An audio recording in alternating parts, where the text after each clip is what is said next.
Radhe Krishna friends, आपका दिल से स्वागत है हमारी चैनल आइडियल मेमोरियल प्रोफिशिएंसी पे, जहां पर होंगे आपके सारे टॉपिक्स की understanding crystal clear and I will try my best कि आपको सारे टॉपिक्स अच्छे से मेमोराइज हो जाए। So without wasting much time, let's get started. So hello जी, वेलकम बैक। आज के हमारा वीडियो का टॉपिक होने वाला है practical utilities of the knowledge of vital force, या फिर प्रैक्टिकल यूजेस क्या है वाइटल फोर्स के नॉलेज का, उसके बारे में कुछ पॉइंट्स की आज स्टडी करेंगे और समझेंगे। यहाँ से पहले हमने देखा है वाइटल फोर्स का इंट्रोडक्शन टू वाइटल फोर्स, फिर डेफिनेशन एंड नेचर और qualities of vital force and उसके ईच एंड एवरी वर्ड का मीनिंग, यानी डेफिनेशन एंड मीनिंग।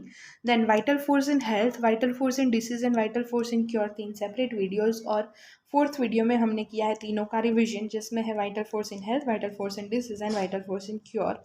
फिर aphorisms under which vital force is mentioned, यानी कि सारे एफोरिज्म्स 9 to 18 और उन एफोरिज्म्स के वन लाइनर्स उसके बाद के वीडियो में, and then importance of vital force इससे पहले वाले वीडियो में। और अब देखने जा रहे हैं यूटिलिटी ऑफ वाइटल फोर्स। इसके बाद हम देखेंगे homeopathic concept related to health, disease and cure, और उसके बाद देखेंगे तीनों के सेपरेट वीडियो के साथ इसमें भी लास्ट में rapid revision from notes and rapid revision from table form.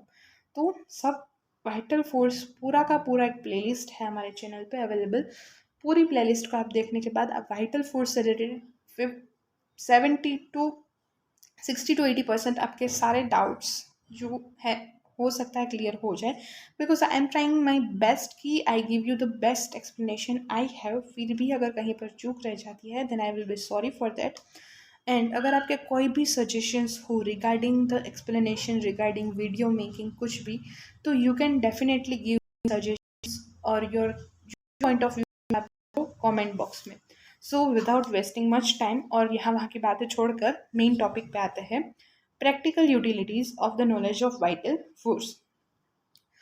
The practical utility of the knowledge of vital force consist of the following, यानी जो प्रैक्टिकल यूटिलिटी है, प्रैक्टिकल यूजेस है about the knowledge of vital force, उसमें following points यानी नीचे दिए गए points है वो हम कंसिडर करने वाले हैं।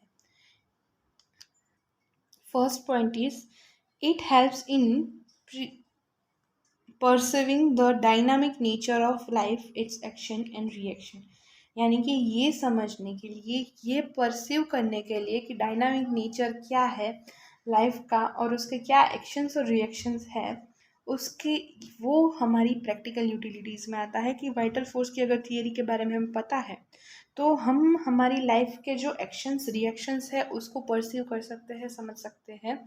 मे बी कुछ टाइम में अगर हम मेडिसिन को देखेंगे तो we can also predict it. It helps to understand the dynamic concept of health, disease and cure, ये समझने के लिए कि डायनामिक कॉन्सेप्ट क्या है regarding the health, regarding the disease and regarding the cure, उसके लिए भी इंपॉर्टेंट है वाइटल फोर्स, प्रैक्टिकल यूटिलिटीज है इसीलिए। So it helps to understand, vital force helps to understand the person as a whole both in health and disease, person को as a whole समझने के लिए, हेल्थ में भी डिसीज में भी।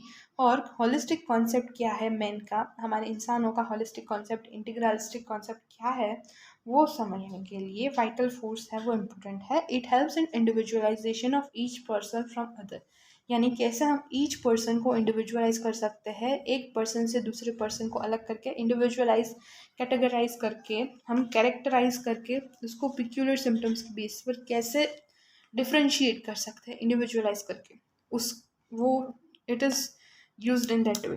It helps us to explain the curative nature of homeopathic dynamic medicine, although apparently contradictory, because of the inherent nature of vital force is to react against any stimuli, external and internal, mental और physical। ये हमें help करता है explain करने के लिए कि homeopathic dynamic medicine है वो कैसे क्यूरेटिव इन नेचर है, कैसे अवॉइड कर सकते हैं। ऑल्दो अपरेंटली कॉन्ट्राडिक्टरी है, क्योंकि मतलब कॉन्ट्राडिक्टरी मीन्स कॉन्ट्राडिक्ट करने वाली मेडिसिन, तो कॉन्ट्राडिक्ट होने वाली मेडिसिन के बाद ये क्योर कैसे प्रोवाइड कर सकती है, क्योंकि उसके जो इनहेरेंट नेचर है, जो वाइटलिटी है, जो रिएक्ट कर रही है अगेंस्ट स्टिमुलाई, इंटरनल और एक्सटर्नल है या फिर मेंटल और फिजिकल है, सारा स्टिमुलाई का अगेंस्ट रिएक्ट करने वाली जो वाइटलिटी है, इंटरनल नेचर है जो उस मेडिसिन का, वो समझने के लिए It helps to explain and substantiate the theory of drug dynamization. अब drug dynamization क्या है, उस theory को explain करने के लिए, उसको समझने के लिए भी important है utility के लिए. It helps to explain the conception of chronic miasm, its infection, progress and cure. Chronic मियाज्म क्या है, उसका कॉन्सेप्ट, उसके मियाज्म के बारे में, उसका infection, progress and cure. It helps to appreciate the administration of one single simple remedy at a time. It helps to justify the significance of minimum dose in homeopathy. It helps to appreciate the moral and psychic side of the man are also important like the physical one to understand the man fully. ये सारी चीज़ें जो 7th point से 10th point तक है, ये सारी चीज़ें हम एसेंशियलिटी या फिर इम्पोर्टेंस में भी मेंशन करते हैं. It helps to appreciate that no state of living man is static. कोई भी इंसान का कोई भी स्टेट स्टैटिक नहीं है, स्टेबल नहीं है, कांस्टेंट नहीं है. It is continuous changing and is reacting against and is being acted endlessly by various environmental factors both internal and external. It helps to interpret the precisely any and every change in the organism and takes necessary steps accordingly. तो vital force की theory क्यों important है, क्या है उसके practical uses, practical utilities, ये I hope clear हो गया होगा. If not clear then also हम एक बार सारे पॉइंट्स को फिर से देख लेते हैं. हो सकता है जो पॉइंट्स ना समझ में आए हो एक दो बार रीड करने से थोड़े बेटर वे में अंडरस्टैंड हो जाए. So the practical utility of the knowledge of vital force consist of following.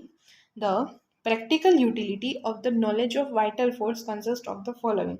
It helps in perceiving the dynamic nature of life, its action and reaction. It helps in perceiving the dynamic nature of life, its action and reaction. It helps to understand the dynamic concept of health, disease and cure. It helps to understand the dynamic concept of health, disease and cure. It helps to understand the person as a whole, both in health and disease and the holistic concept of man. It helps in individualization each person from other. It helps to explain the curative nature of homeopathic dynamic medicines, although they are contradictory, because of the inherited nature of vitality is to react against stimuli, either it is internal or external, or mental or physical. It helps to understand the dynamic concept of health, disease, and cure. It helps to understand the person as a whole, and in both health and disease condition and holistic concept of man. It helps in individualization of each person from other. It helps to explain the curative nature of the homeopathic dynamic medicine, although apparently contradictory, because of this inherent nature of vitality is to react against any stimuli, either external or internal, physical or mental. It helps to explain and substantiate the theory of drug dynamization. It helps to explain the theory of drug dynamization. It helps to explain the concept of chronic miasm, its infection, progress, and cure.